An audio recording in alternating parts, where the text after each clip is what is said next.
The Jiggle Pass was created by Taylor and Elias in the 1940s and later reprinted by Carl Fulvis in Epilogue magazine.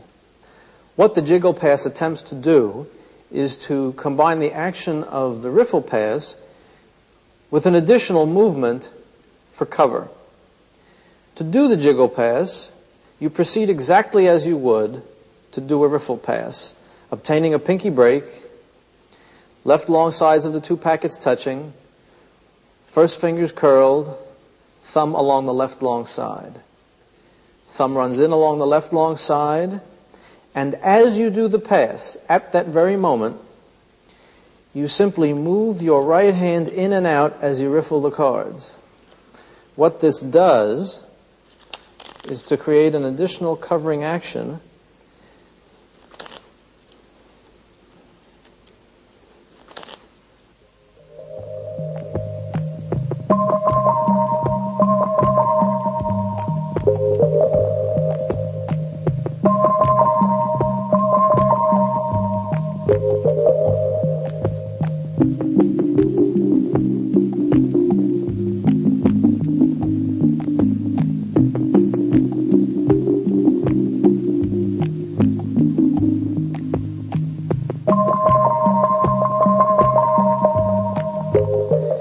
The half a jiggle pass of my own invention is the way I currently use the pass most often.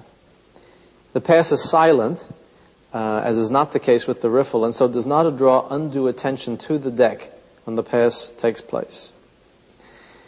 This is a combination of techniques that have already been taught for both the classic and riffle passes, as I'll explain. You have a pinky break above a card in the center of the pack. In order to do this shift, as usual, the left long sides of the packets must touch and remain closed.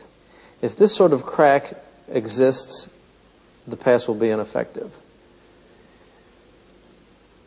The major operation in this shift that is different than the others is that once you get into position and the deck has been raised to the fingertips and the pinky of the left hand is inserted, you pull over just a little bit with the left fingers, and then your right hand moves outward in an arc and then back with the top half.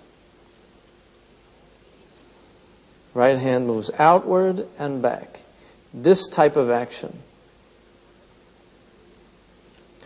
What it attempts to do is simulate the action of having a card selected and then squaring the deck twice. It should look like that when the pass is done. Now from this angle, of course, it's exposed, but in the demonstration you have a very clear view of how this squaring action completely hides the pulling over of the upper half of the deck.